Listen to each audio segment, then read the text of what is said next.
Hi, I'm Sam. Welcome back to my channel. Today we're going to go through the 10 best exercises and a little bit of nutrition as well that will get you major gains on the Bleep test in as quick a time as possible. So we're going to go from quick gains all the way down to what to avoid, what could potentially slow your progress down. So we're going to start off with diet.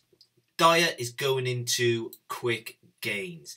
If you can start cutting out all of the sugar and the fatty food and start taking on good proteins, complex carbohydrates, that will get you quick gains when it comes to reaching much higher levels on the Bleep test. You don't want to be taking in those simple carbohydrates that'll make you gain weight. They're very poor with regards to energy release, and you don't want to be taking on too much sugar, alcohol, and obviously with things like chocolate and crisps, you need to be cutting that out.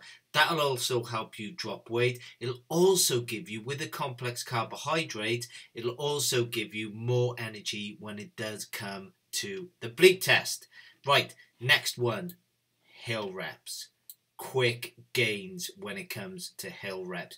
You want to be really pushing your lower limb endurance and also your cardiovascular. You want to be doing about 20 minutes when it comes to hill reps, and that'll really be beneficial when it comes to the Bleep test. Next up, tabbing. Tabbing, I'm going to put in gains rather than for quick gains because you're going to be adding weight on your back and you're going to be walking with the weight on your back as well. It will help you with regards to cardiovascular endurance and your core, but you won't get the same quick gains as you will from hammering out a couple of hill reps and really changing up your diet. But tabbing should be included in your workout routine. Next up, we have got the burpee. We're going to go into gains with burpees as well, and that is going to be your high intensity interval training, and that'll be excellent when it comes to your turns, because when you're looking at lower limb and turning, because you're going to be turning quite a lot when it comes to the Bleep test, and also your core strength as well. So you want to be including burpees into your routine, but I don't think it's as quick as with regards to sorting your diet and hill reps out. You want to be practicing the Bleep test. Now, when it comes to practicing the Bleep test, you're going to probably be practicing it over 20 meters. But what you should really be incorporating into your routine is a 22-meter Bleep test as well. If you start banging them into your workout routine, I think you'll see gains really quickly when it comes down to the 20-meter Bleep test. Next up, walking. Walking on a treadmill or just going out for walk itself. I'm going to put that down to slowest gains, okay? You are going to get gains if you go out walking, if you lead a sedentary lifestyle as it is at this moment in time. There are much better things you could do. When you get out walking, stick some weight on your back as if you're going tabbing, or instead of walking, you need to be going on short, sharp runs. Next, squats.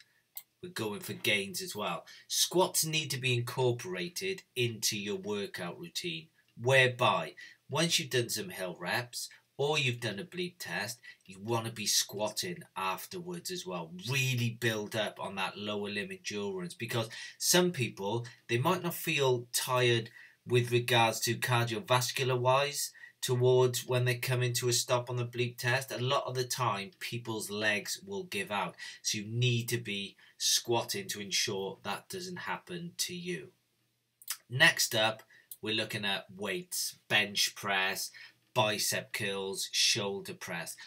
Just leave that alone for now, okay? It's not going to help you whatsoever with the Bleep test. It will help you get stronger, but if you've only got 3 or 4 weeks before you take the Bleep test, you want to be looking at your quick gains and gains, putting them into your routine, and possibly leaving out the gym at this moment in time.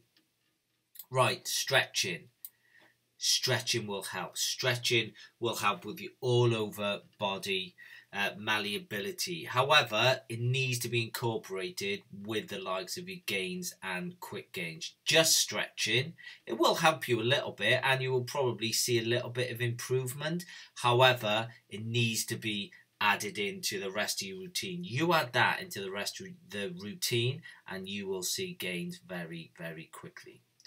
Next one, we've got long distance running. Get rid of the long distance running. You need to be doing the high intensity interval training, the hill reps. You need to be out tabbing, doing your burpees, practicing the beep test. And practicing the beep test, I would say no more than twice a week either. But when it comes to really long distance running, I probably wouldn't bother with it. It could go, I suppose, into slowest gains because you will be losing weight. But if you've only got 2 or 3 weeks to go and you're going out long distance running, it is not going to improve it as quickly as the rest of these exercises on here. So that's just a quick rundown because I do get a lot of questions with regards to the Bleep test. What's best to do for the Bleep test, how to get the quickest improvement when it comes to levels. So I think if you take all this on board, you're on a really good avenue to success and you will pass the Bleep test and you will improve rapidly. If you do have any questions, please just leave them in the comment section below and I always get back to them all. Take care. Bye.